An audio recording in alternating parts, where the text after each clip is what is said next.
Senator, I think you're starting. I think my name's up there at the top of the list. I can read. Okay. Well, good morning. I want to thank everybody for being here today, and especially to Tim Tebow for lending his voice and advocating for the most vulnerable of our citizens. We all know that the internet is an incredible contribution to our society, share photos and And what we stand here to do today is a vital part of ensuring that we meet the contemporary needs of the men and women of law enforcement who are combating these sexual predators. In recent years, the proliferation of child sex abuse materials on the internet, or CSAM, has exploded. The workforce that we presently have is working round the clock to try to find, remove these images, to try to prosecute predators, and to try to protect our children. But they need our help, and they need additional resources. We know through Operation Renewed Hope that when we get a dedicated group of professionals, computer forensic analysts, investigators, the National Center for Missing and Exploited Children, when these groups join together, they succeed. Their project yielded such important results, and we saw that that collaboration was not only effective, it absolutely identified victims, helped protect children, and is what we need to model for our future allocation of resources. And so we are here today to support legislation that would ensure that Homeland Security investigators have the resources and the personnel they need with the appropriate expertise, and that their partnership with NCMEC and other state and local law enforcement agencies and the FBI can be an effective tool in meeting this increased need, this increased demand, so that we stay ahead of these offenders. It is no accident that today's bill is bipartisan and bicameral. This is something that we all agree on and that we all support. I want to particularly thank Tim Tebow and the Tebow Foundation for shining a light on this incredibly important work. These children that we are here today to advocate for are the voiceless and the vulnerable. And together, the Tebow Foundation and the members here are committed to ensuring that we give them that voice and that we provide the men and women of law enforcement the resources and the tools that they need to stop predators and to protect our children. Thank you so much. I'm Congresswoman Debbie Wasserman Schultz. I'm also vertically challenged. I want to thank my colleagues, both senators and Congresswoman Lee, as well as Tim Tebow. What you're seeing in front of you is a reconstitution of a team that has come together on both sides of the aisle, on both sides of the Capitol, repeatedly over the last nearly 20 years. I'm proud to be the original author of the Protect Our Children Act, which was legislation where we finally were able to make sure that we put a process in place and ended the siloed nature of how investigations are conducted across the federal government. We put the experts from interagency task forces around the table. We codified the Internet Crimes Against Children task forces into law, and we made sure that they were able to get funded and not have their funding be subject to the whims of politics. We know that there are hundreds of thousands of images across the internet embedded deep in the dark web. And these are not what is commonly known as child pornography in the sense of the word that is normally meant. These are crime scene photos. Every single one of these photos represents and depicts real children who are being horrifically abused. And over the years, we've been able to, Senator Cornyn and I have been able to reauthorize different versions of the Protect Our Children Act and keep it in law, make sure we provided resources to it, and ensure that we even funded the original group of heroes who were retired military, who were veterans, who were trained in forensic investigations to make sure that we had specialists who were on the front lines investigating these horrific criminal acts, and then had used those tools to be able to go after and find these perpetrators. The Renewed Hope Act is going to allow us to put in more resources because this does require bodies. It requires brains. It requires human beings, and we have to fortify our front line of investigators who literally are the first line of defense between the perpetrators and whether a child who is being victimized and abused by a perpetrator is rescued or not. We don't have anywhere near the percentage of rescues that we could because we really aren't putting enough resources or personnel on the battlefield. And having Tim Tebow here, who I've known for many years, all the way back to when he was in college, and the platform that the Tim Tebow Foundation represents, to add his celebrity, to add his clout, and to add his remarkable empathy is so incredibly important. So we're going to get this done because every time this team comes together, we're able to get this done. Our job has quite literally been to pick up the ball and run with it and move it down the field, pun intended, so that because the more yardage we get, the more children we save. Thank you so much, and I'd like to introduce the great Tim Tebow. Thank you. Good job. Thank you so much. It really is such an honor to be here, and not just because I'm standing next to two awesome Gators, but because we're here for something so much more important than a game and than a game will ever be. It really is humbling.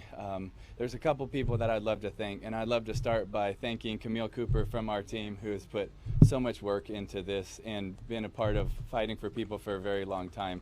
That was the first clap of the day. Let's go.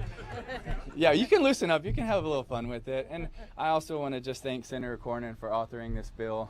Thank you for stepping up and doing this. And Congresswoman Debbie Wasserman Schultz and Senator Blumenthal with Senator Cornyn, I think the three of you guys have, for the last 20 years, done more to help fight and protect kids than almost anybody else that have walked these grounds. And so I want to say thank you. You've done it for a long time. And Congresswoman Laura Lee, I know your heart beats for these kids.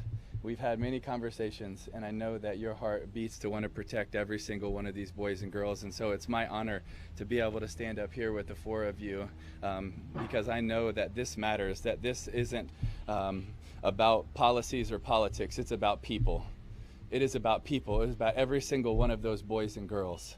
It is about how can we possibly get to as many of those boys and girls as possible. So I'm honored to be able to stand up here. You know, 5 months ago, we came and we had the opportunity to testify in front of Congress and share our heart about what we believe is one of the worst evils in the world. And that's the abuse of all of our boys and girls right here in our backyard.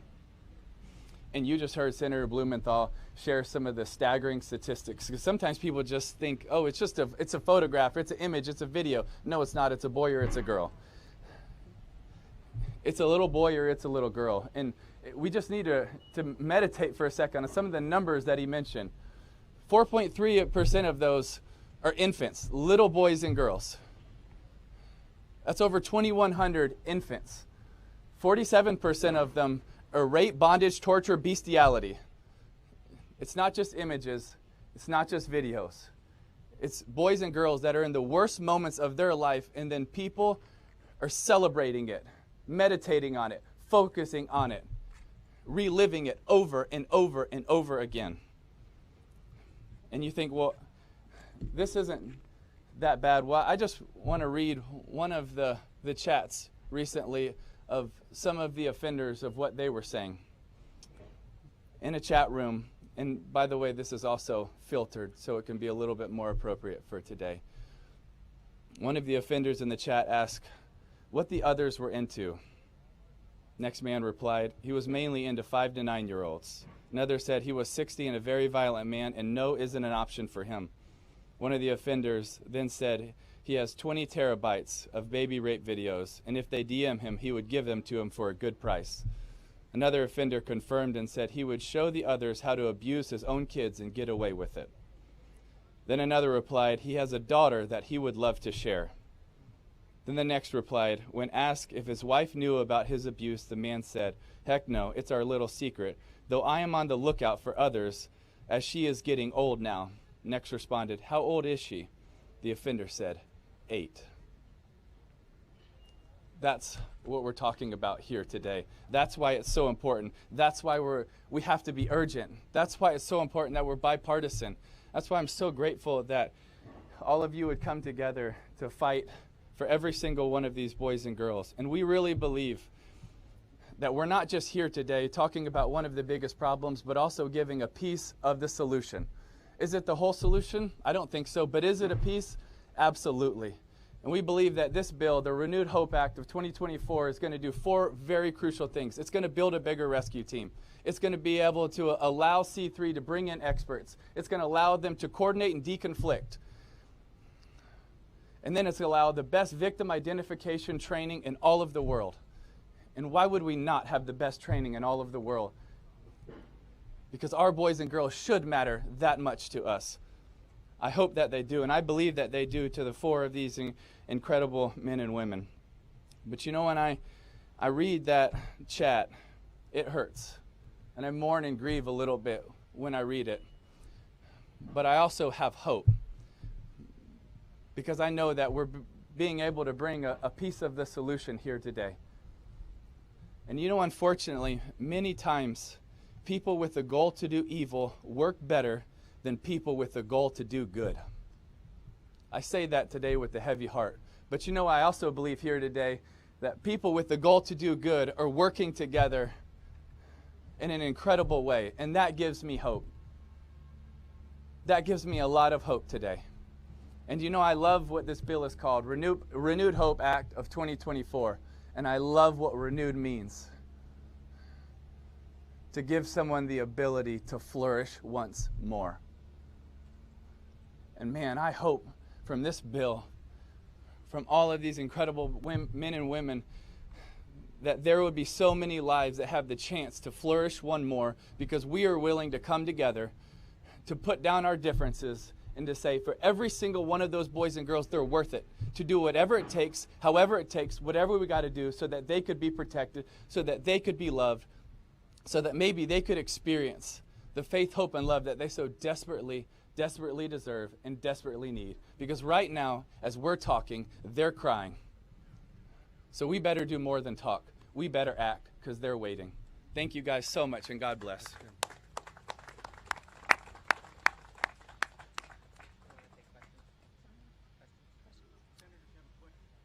Yes, sir. Yeah, just as we know, this legislation is very important, but you know, those on social media, the social media companies have such a tight grip here on Congress, and they put so much money into this. Other issues such as Section 230 and getting rid of that, and allowing these victims to be able to hold these social media companies accountable. Talk to us about that, and what's the latest on that?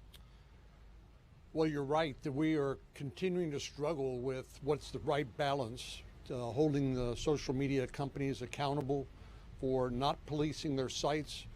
We passed 2 important pieces of legislation and sent them to President Biden just recently.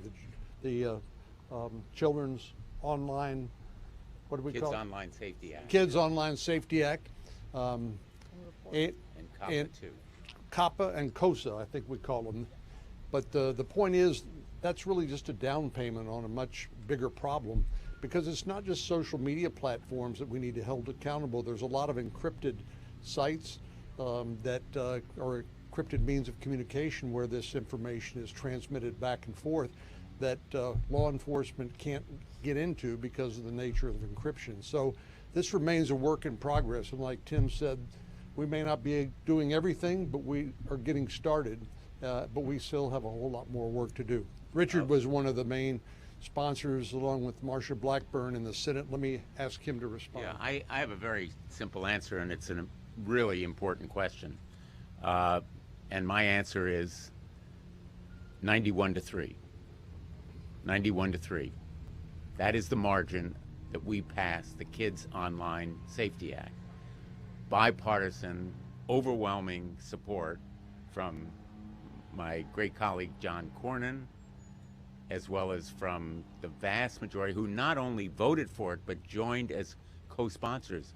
70 members, and still counting, of the United States Senate co-sponsors, despite the opposition of big tech. We can beat big tech. We can win the social media war for decency and children. And the Kids Online Safety Act is a step in the right direction. We're hoping our colleagues in the House will pass it very soon. And Tim Tebow is absolutely right. This bill is also a step, by no means the total solution, but a journey of 1,000 miles begins with those kinds of steps.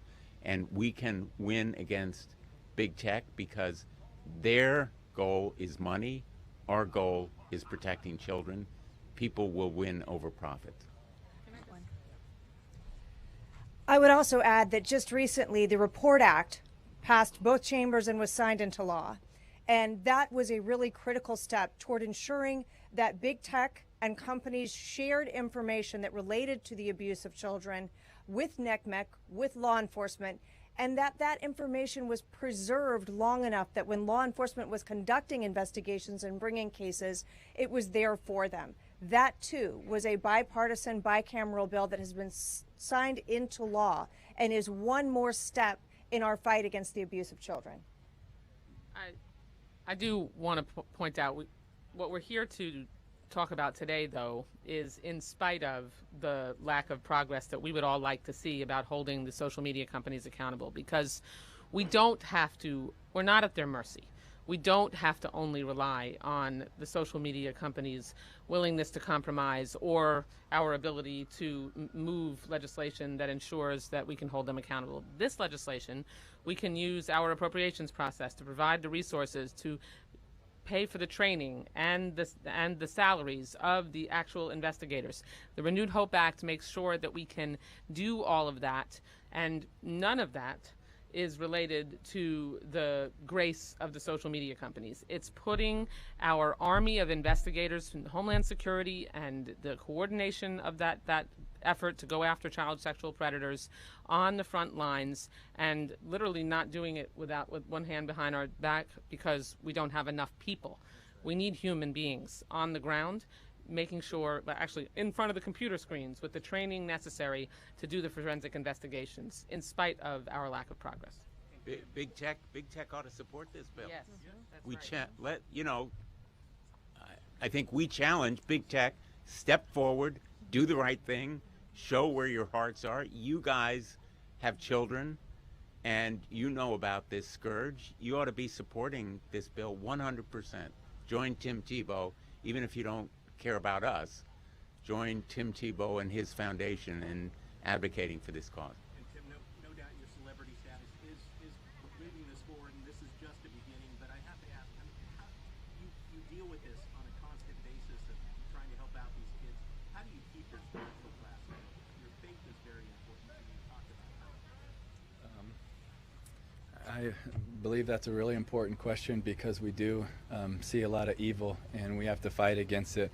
But I also like the name of this bill so much. I mentioned what renewed means, but I also love what hope means. And we use hope a lot of times in the sense of flipping a coin, I hope it lands on heads.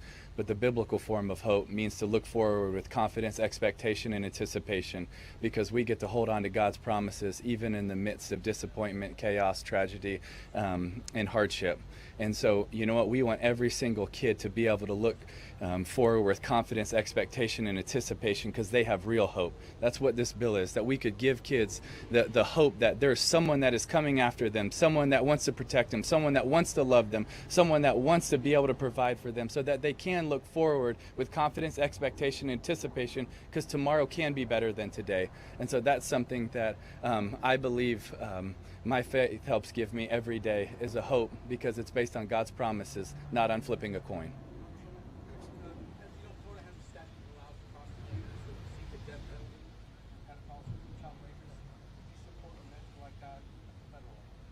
Well, I think what's important for us to consider today is two things. First is the identification and rescue of children. And that's one of the things that the group of members who are here today and the Tebow Foundation are so focused on, is never losing sight of the fact that these are real children. These are real children in need of identification, rescue. We need to bring them home.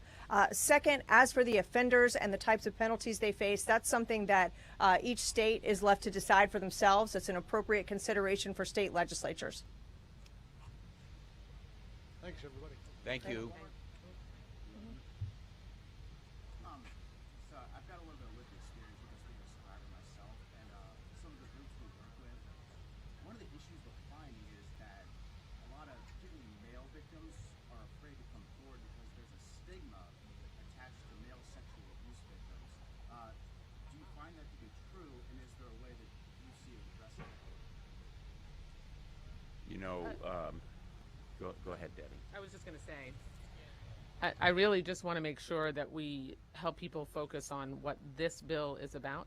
This bill is about making sure we have enough investigators on the front lines to find the digital footprint of where these photographs are being traded and moved around the dark web, and find the digital footprint so that the law enforcement officers can go and rescue that child who's in the midst of violent sexual abuse. These are young children, down to as young as infants.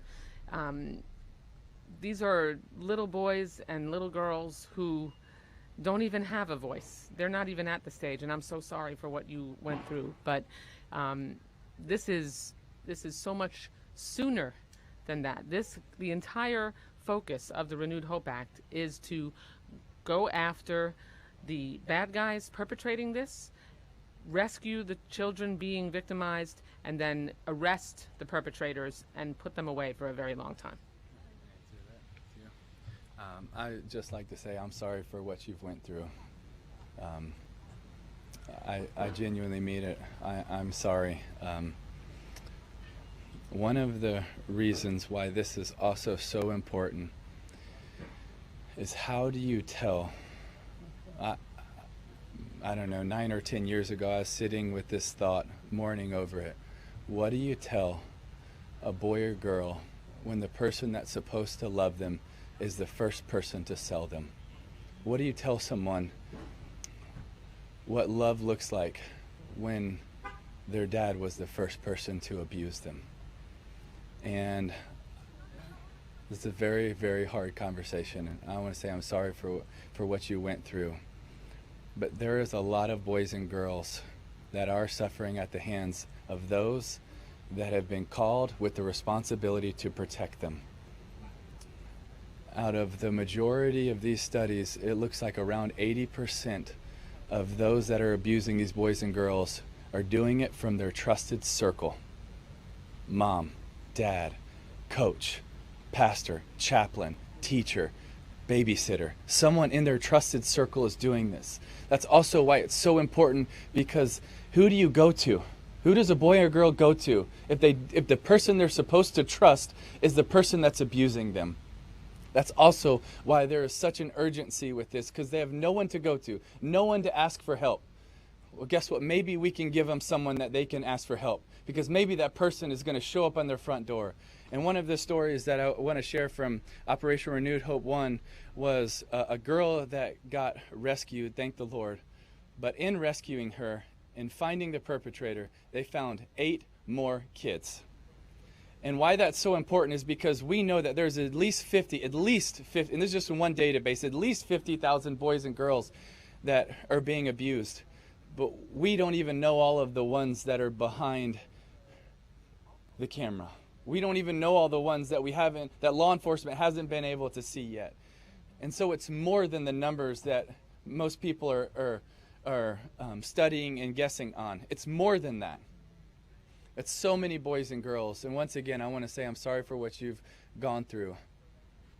Yeah, I would join in expressing our sympathy. And let's be really honest, shame and stigma are a continuing challenge.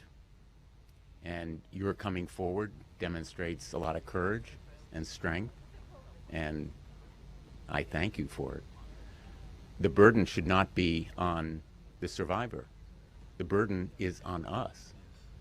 If we fail to provide law enforcement with the analysts, the investigators, the prosecutors they need to stop it, we are complicit. It's on us. We can't put the burden on children to come forward. They're too young. And when they get old enough, they're already burdened by the harm that they've suffered. They shouldn't have to bear the burden of going through reporting it to law enforcement. So I think that it really is on us. That's why we're here. All right. Thanks, everyone. Thank you. Thank you, Tim.